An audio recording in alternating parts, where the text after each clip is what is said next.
Hey guys, it's me again. I just finished uploading the first video for today.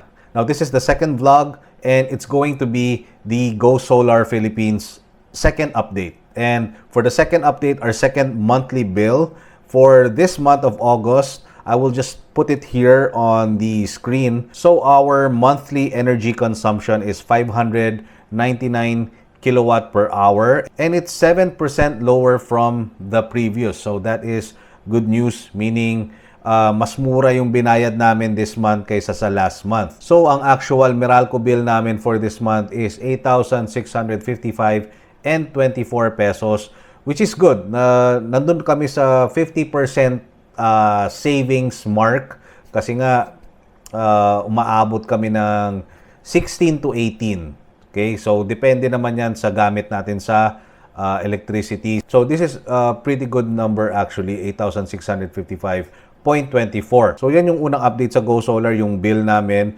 Now, let's touch on naman dun sa mga nag-comments tungkol dito sa Go Solar. Some of these comments are very technical.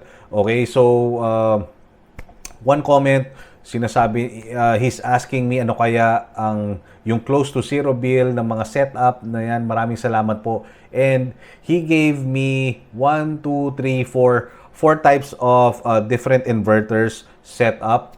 So again, medyo mahirap din sagutin to. Depende kasi to sa gamit nyo sa electricity nyo eh. So ang unang kakausap sa inyo dyan, yung engineer. Tatanungin sa inyo, ano ba yung load ng electricity nyo?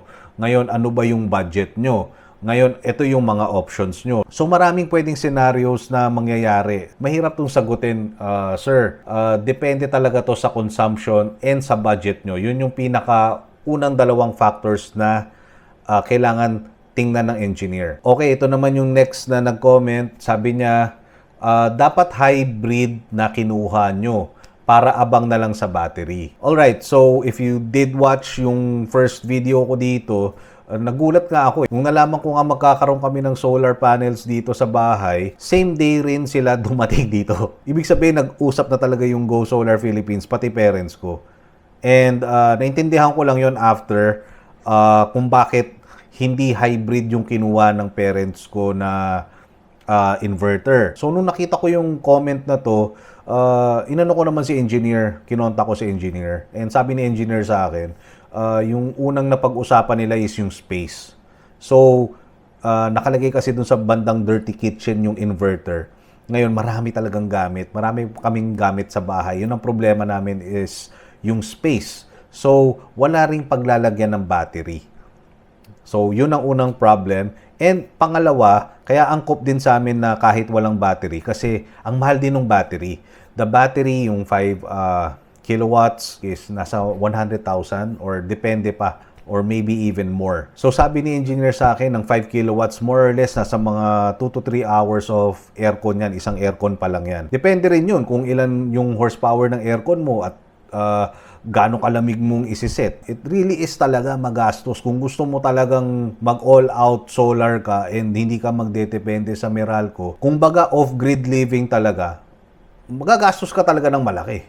So, kulang yun kung gagamit ka ng aircon. Ngayon, kung electric fans lang, tsaka yung mga ilaw, siguro pwede yun, isang battery. Pero kung aircon, mag-aircon ka, definitely hindi kakayanin yun overnight. So, again, hindi pasok sa budget namin. So, yung binayad namin kasi nasa mga 360,000, 14 solar panels, tapos net metering ready na siya. Ngayon yung net metering, yan yung importanteng maasikaso na namin. Bihira lang naman mag-brownout talaga eh. Tapos hindi rin naman tumatagal ang brownout, sa totoo lang. Okay, pinakamahaba na siguro yung 3 hours. Pag may nasirang poste or something, may bagyo. Usually, ang karamihang nangyayari is yung electricity fluctuation.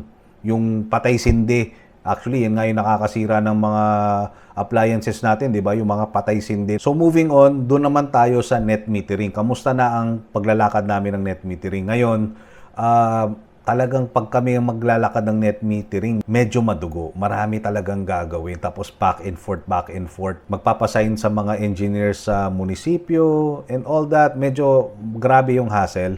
So, talagang nag-decide na rin yung parents ko. Sa Go Solar Philippines na rin kaming papagawa ng legwork. So, ang isisingil sa amin, I think, nasa mga 40 plus K. But before that, merong pre-legwork na dapat gawin. Ang pre-legwork is kukuha ka ng approval sa village and sa barangay, which is nagawa na namin. Ngayon, ang target namin sa pag-start talaga ng paglakad ng net metering is September. Also, isa pa sa kailangan yung malaman pag mag-net metering kayo, kailangan fully bayad yung property tax. Okay, last comment, pinaka-latest comment. Sa quote po ni engineer, based sa consumption nyo, ilang 5K battery kailangan nyo if you go with hybrid. So now, medyo nakafocus talaga kami sa net metering kasi 80 to 90% or halos wala nang ibabayad dun sa Meralco bill. Just to be transparent with you guys as well, and gusto na rin namin mag-downsize kasi 3 floors tong bahay.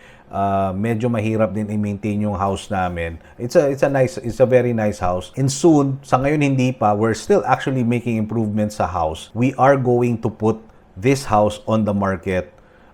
Right now, hindi pa ako makakapagbigay ng exact details, but isa yon sa mga factors kung bakit hindi na talaga namin iniisip kumuha na rin ng battery. Kasi yun nga, malaki na nga ang gastos. At the same time, baka lumipat rin kami. So anyway, that is it for the second update for the Go Solar Philippines. If you have more questions, please feel free to ask. Doon nga lang pagdating sa mga technical part, again, this is our first time nagkaroon ng solar. Hindi ako yung expert na dapat tanungin when it comes to kung anong pipili na inverter and all that. And I hope you guys find value in this video. And if you do, please hit a like and subscribe. And I'll see you on the next one.